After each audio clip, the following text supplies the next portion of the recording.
தலையை இடித்துக் கொள்ள வேண்டும். உங்க புரட்டம் இதுல என்ன ஒரு பிரச்சனை? நைட்ல புரட்ட பிரச்சனை. வணக்கம் மக்களே. டே 38 சொல்றதுக்கு முன்னாடி நேத்து எபிசோடு லைவ் பார்த்தேன். நம்ம வினோத் பிரிச்சுட்டா அப்படி சும்மா நைட்டு கானா கச்சேரி ஒன்று பண்ணாப்புல.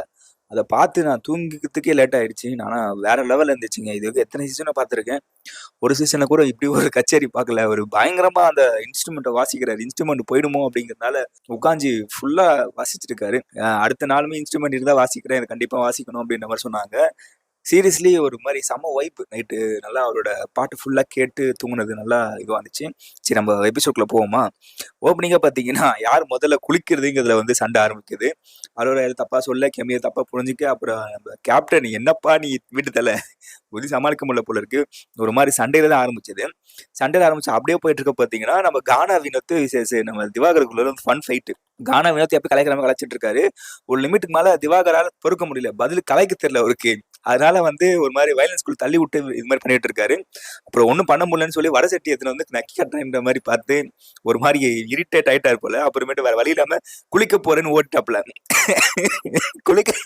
குளிக்க போனவரை வினோத் அரோரா வச்சு தோசைன்னு கலைக்க சொல்லி, இதுக்கப்புறம் எனக்கு தோசைன்னு கேட்டாலே எனக்கு இந்த கானா வினோத் திவாகர் கலைச்சது ஞாபகம் வரும் போல இருக்கு.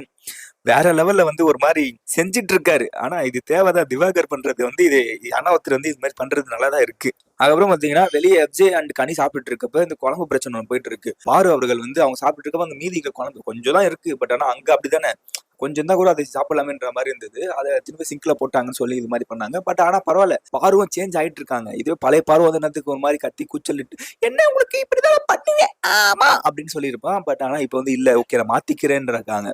இது ஒரு நல்ல ஒரு சேஞ்சா இருக்கு. சேஞ்ச் ஓவரா போயிட்டு இருக்கு. பார்ப்போம் இதுக்கப்புறம் வந்து நல்லா இருக்கும்ன்ற மாதிரி எதிர்பார்க்கறதுக்குள்ள பிக் பாஸ் எல்லாரும் கூப்பிட்டு கிளின்னு கிழிச்சு விட்டாரு. என்னதான்டா, எனக்கு தெரிஞ்சு எத்தனை சீசன் போயிட்டு இருக்கு. ஒரு சீசன்ல கூட பிக் பாஸ் கோவப்பட்டு நான் பார்த்தது இல்லைங்க. பிக் பாஸே கோவப்பட வச்ச ஒரு சீசன்னா அது இந்த சீசன் 9 சொல்லலாம். ஏன்னா வெளியே அவ்வளவு போராட்டம் நடந்துட்டு இருக்கு. யாருக்கும் உள்ள தெரியாது. இந்த ஷோவே வந்து ஸ்டாப் பண்ணுறதுக்காக வெளியே உங்களுக்கு தெரியும், நியூஸ் பார்த்துருப்பீங்கன்னு நினைக்கிறேன். அப்படிலாம் அந்த கஷ்டத்துக்கு நடுவில் ஒரு நத்துறப்ப இவங்க கொஞ்சம் எதனாச்சும் பண்ணணும். அதனாலதான் சீரியஸா கொண்டு போக தேவையில்ல. ஆல்ரெடி வெளியவே இஷ்யூ சீரியஸா போயிட்டு இருக்கனால உள்ளேயாச்சும் கொஞ்சம் காமெடியா கொண்டு போலாம் தான் ஃபன் டாஸ்க் வச்சாங்க. இவனுங்க இதுல 1-2 பேர் இருக்காங்களே, அவங்க எல்லாம் வந்து இந்த சீரியஸா கொண்டு போறாங்கிற பேர்ல வெரி இரிட்டேட் ஆகி வேறு பண்ணிட்டாங்க போல இருக்கு. அதுக்கப்புறம் தர்பூசியும் கண்டிப்பா சண்டை அடிக்கும்னு சொல்லிட்டு அப்புறம் சேஞ்ச் பண்ணிட்டாரு. அரசாங்கத்தையும் சேஞ்ச் பண்ணிட்டாரு. தர்பூசுக்கு பதிலா நம்ம பார்வையும், கானவனத்துக்கு பதிலாக நம்ம விக்ரமையும் வந்து சேஞ்ச் பண்ணதுக்கு அப்புறம் ஒரு விக்ரம் ஓகே தாங்க. விக்ரம் வந்து சூப்பரா, அவர் ஆல்ரெடி வந்து என்ன சொல்றது கவிஞரா இருந்தப்பே சூப்பரா கொண்டு போனாரு. மன்னர் ஆனதுக்கு அப்புறமும் சூப்பரா பண்ணிட்டு இருக்காரு. அதுவும் வினோத் அரசவையில இருந்து கீழே இருந்ததுக்கு அப்புறம் அவரோட ஃபன் அல்டிமேட் போட்டு கலாச்சிட்டு இருக்காரு. ஒவ்வொரு கவுண்டரும் அதாவது சாண்டி ரீப்ளேஸ்மெண்ட் பண்ண மாதிரி நம்ம இவரவே சொல்லிருப்பாரு. பிக் பாஸுமே நீங்க வந்து சிசியனோட ஃப்ரெண்டு தானே அப்படின்னு சொல்லிட்டு அதுக்கு சாண்டி மாதிரி பங்கம் பண்ண ஆரம்பிச்சிட்டாரு. ஆனா இந்த பக்கம் பாருவோட இது பாத்தீங்கன்னா பாருவோட வக்ர ராஜ்யம் தான் அந்த மாதிரி இருந்தது. இன்னுமும் வந்து அந்த பாரு வந்து ஓரளவு சேஞ்ச் பண்ண, பட் ஆனா அந்த ஃபன் மோடுக்குள்ள வர மாட்டாங்க. அவங்களுக்கு பொறுப்பு ஊத்துட்டா ஒரு மாதிரி அவங்க காண்டா அந்த விக்ரமல இருக்க வந்து வன்மத்தை வந்து எங்கெல்லாம் காட்ட முடியுமோ அதை காமிச்சிட்டே இருக்க மாதிரி தான் இருக்கு. ஒரு பக்கம் வந்து ஃபன் விக்ரமோட ராஜ்யமும், ஒரு பக்கம் வந்து வக்ரம் பிடிச்ச பாருவோட ராஜ்யமும் தான் போயிட்டு இருக்கு. ஓரளவு டாஸ்க் நல்லா போயிட்டு இருக்கு. ஒரு பக்கம் வந்து கானா வினோத் பாடுறங்கிற பேர்ல வச்சு செஞ்சுட்டு ஆப்போசிட்ல இருக்க திவாகரை ஐயோயோயோ சிரிச்சு வயிறு வெளிச்சு போச்சு. திவாகர் வந்து பொறுக்க முடியல. அவ்வளவுதான், இப்ப கலாச்சிட்டு இருக்காங்களே என்ன பண்றதுன்னு தெரியாம இது பண்ணிட்டு இருக்கப்ப ஒரு வேர்டை வந்து வாண்டடா விட்டுறாரு. ஒன்னு அரோரா வந்து ஏய் தப்பு மன்னிச்சிடேன் என்ன அப்படின்ற மாதிரி கேட்கறாங்க. அவ்வளவுதான் ஒன்றே பண்ண ஆரம்பிச்சிட்டாரு. இதை ஒரு கேஸா போய் நம்ம வக்கர ராணி கிட்ட சொல்றாங்க. வக்கர ராணி என்ன பண்ணும், சேம் திவாகர் சப்போர்ட் பண்ணி தான் ஒரு மாதிரி பண்றாங்க. திருப்பி அப்புறம் அலாசி ஆராய்ஞ்சதுல வந்து சரி மக்கள்லாம் சொல்றாங்க நம்ம வந்து ஒரு நல்ல பேர் எடுத்துட்டு இருக்கோம், இதை அப்படியே கொண்டு போனவங்கிறதுக்காக வந்து எதனா ஒன்று பண்ணலாம் அப்படின்னு எடுக்கிறதுக்குள்ள திவாகர் டென்ஷன் ஆயிட்டாரு. காலில இருந்து நல்லா போச்சு. அதுவும் பிக் பாஸ் இப்படி கிழிச்சிருக்காரு. இப்பயாச்சும் மாறணுங்கிற மாதிரி இல்ல. கோவப்பட்டு நான் போறேன், தூக்கி அடிச்சுட்டு நான் அந்த டாஸ்க்லயே வரலன்னு சொல்லி போயிட்டு கோழி முட்டு கனியை சொல்லி கனி காண்டாயி கனி போய் சண்டை போட ஆரம்பிச்சிட்டாங்க ஒரு கட்டத்துக்கு மேல. என்னடா இது எப்பா ஒரு நாள் கூட சண்டை போடாம இருக்க மாட்டீங்கடா அப்படின்ற மாதிரி தான் இருந்தது. சரி அப்புறம் சால்வ் பண்ணி கீல் பண்ணி சரி அப்புறம் கொடி டாஸ்க் ஒன்று பண்ணலான்னு சொல்லி கொடி டாஸ்க் ஒன்று வச்சாங்க. பிக் பாஸே கூப்பிட்டு எப்பா இது வந்து ஃபன் டாஸ்க், அவரே சொல்லிட்டாரு இந்த டாஸ்கே ஃபன்னா இருந்தாருன்னு சொல்லி இந்த 3 பேரையும் 3 கொடியை திரும்ப ஒழிக்க சொல்லி இது பண்ணிட்டு இருக்காங்க. இவங்க கானாவோட கொடியை வந்து இவங்க ஒழிச்சு வைக்கணும். யாருன்னா ஆப்போசிட்ல இருக்க தர்பூச டீம், தர்பூச கொடியை வந்து இந்த சைட்ல இருக்க கானா டீம் ஒழிச்சு வைக்கணும்ன்ற மாதிரி பண்ணாங்க. நம்ம ஏன்னா அழகு இருந்தா போதாது, கொஞ்சமாச்சு அறிவு வேணுங்கிற மாதிரி வியனா கிட்ட அழகு கொட்டி கிடக்கு, பட் ஆனா அறிவு கொஞ்சம் கூட இல்லைன்ற மாதிரி.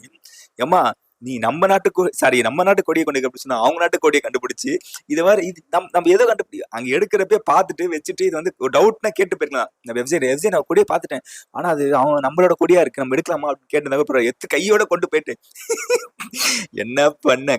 கடைசியில வந்து எஃப்ஜேயோட அந்த ஒரு ஸ்ட்ராட்டஜி தான், ஒளிச்சு வச்சதும் எஃப்ஜே தான், கண்டுபிடிச்சதும் எஃப்ஜே தான் அந்த மாதிரி இருந்தது.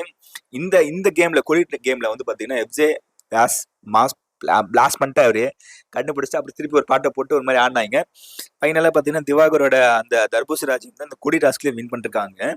டாஸ்க்லாம் வின் பண்ணிட்டு இருக்காங்க, பட் ஆனால் அந்த டாஸ்க்காக தான் ஃபன்னாக கொண்டு போக மாட்டாங்க.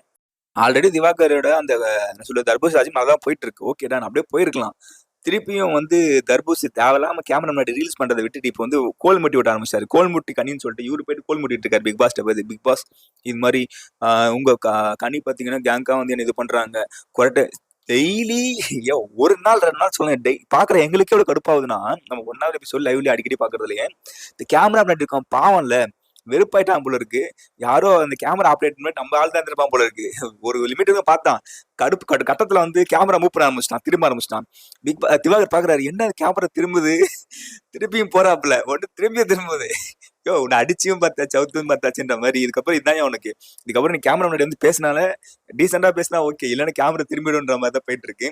அப்புறம் திரும்பி பாக்குற யாரும் பாக்கல லைவையோ 1வது எபிசோடையோ பார்த்த கோடிக்கணக்கான மக்களை தவிர்த்து வேற யாரும் பார்க்கலன்ற மாதிரி தான் இருந்தது. வேற லெவல் பண்ணு. இதை டே 1 பண்ணிதான் கொஞ்சம் ஆள் அடங்கியிருப்பான். ஆனா பரவாயில்ல, ஒரு மாதிரி போயிட்டு இருக்கு. ஆனா திவாகர் வந்து இந்த வாரத்துல வந்து கொஞ்சம் ரீல்ஸ் பண்றதை குறைச்சிருக்காருன்னு தான் சொல்லலாம். ஆரம்பத்துல வந்து பயங்கரமா ரீல்ஸ் மட்டும் பண்ணியிருந்தாரு, இப்ப கொஞ்சம் ஓரளவு பண்ணிட்டு இருக்காரு. கொஞ்சம் மாற சேஞ்சஸ் இருக்கு. இவர் வாரத்துல வெளியே அமைச்சிருந்தா கூட இந்த சேஞ்சஸ் இருக்குமான்னு தெரியல, பரவாயில்ல மாத்திட்டே இருக்காரு, பார்ப்போம். ஆனா இந்த வீக்கெண்ட் வந்து வெயிட்டிங் என்ன நடக்குங்கிற மாதிரி வெயிட் பண்ணி பார்ப்போம். நம்ம காமுக்கு வந்து கோவம் வந்துச்சுன்ற மாதிரி பாருக்கு மேல அடிக்கடி கோவம் வரும், திருப்பி பேசுவார்ல, அந்த மாதிரி காமு வந்து ஏதோ சாப்பிட்றப்ப வந்து பாரு பார்த்துட்டு, ஏன்னா அந்த காலையில எஃப்ஜே பிரச்சனை ஆச்சுல்ல, அதை கவர் பண்ணதுக்காக வந்து பாரு வந்து காமு பலி கொடுத்துட்டா. இது மாதிரி கமருதீன் திருடி சாப்பிட்றான்னு சொன்னு கமருதி கோவம் வந்துடுச்சு, போய் அரோராட்ட புலம்பிட்டு இருக்காப்ல. கமருதீன் விஷயம் என்னன்னா, பழகனா உசிரே கொடுக்குற மாதிரி பயங்கரமா பழங்குவாரு. சின்னதா ஒரு என்ன சொல்லுதுன்னா ஒரு மனசாபம் வந்துச்சுன்னா அவங்கள போட்டு கிளின்னு கிளிப்பாருல்ல, அந்த மாதிரி போட்டு கிளின்னு பார்வை கிழிச்சிட்டு இருக்காரு. அப்ப பாரு வந்தேன்னு, ஏமா நீ கிளம்புமா, இதுக்கப்புறம் நான் உங்கள்கிட்ட பேசவே மாட்டேன் இருக்காப்ல. பார்ப்போம், அந்த மானம் கெட்ட காமு கண்டிப்பா அடுத்த நாள் போயிட்டு பாரு அப்படின்னு போய் சேரதான் போகுது. இது நடக்கலைன்னா என்னன்னு பாருங்களேன். ஃபைனலா அப்படிதான் போய் முடிச்சிருக்காங்க. என்ன நடக்குதுங்கிறத நம்ம வெயிட் பண்ணி வச்சு பார்ப்போம். இன்னும் வேளாண் வெள்ளி 2 நாள் இருக்கு. இந்த 2 நாள்ல வந்து எப்படியும் நாளைக்கு டாஸ்க்கை முடிச்சோம்னு நினைக்கிறேன். ஓகே மக்களே, வீடியோ முடிச்சுப்போம் நம்ம. இது வரைக்கும் இந்த வாரம் நடந்த இந்த அரசவை டாஸ்க்ல வந்து உங்களுக்கு பிடிச்ச கண்டஸ்டன்ஸ் யாருன்னு நீங்க வந்து மறக்காம கமெண்ட்ஸ்ல சொல்லிட்டு போங்க. எனக்கு பிடிச்சது வந்து பாத்தீங்கன்னா நம்ம விக்ரம் சூப்பரா பண்ணா அப்படி, அப்புறம் நம்ம கானா வினோத், ஐயோ பிரிஸ்டாப்ல மனுஷன் ஐயப்பா அந்த மாதிரி இருந்தது. இந்த வாரம் சூப்பரா பண்ணா அப்படி. சீரியஸ்லி வந்து நம்ம ஒரு சில இடத்துல வந்து சாண்டியை பார்த்த மாதிரி இருந்தது.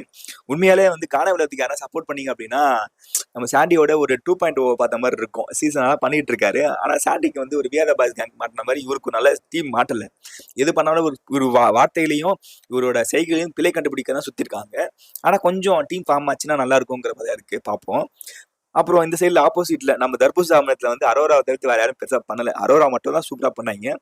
சூப்பரா இருக்கு, பரவாயில்ல. வீக்கெண்டுக்கு அப்புறம் பயங்கரமான ரோஸ்க்கு அப்புறம் சூப்பரா வெளியே வந்திருக்காங்க. இந்த வாரம் சீரியஸ்லி அரோரா போட வாய்ப்பே கிடையாது.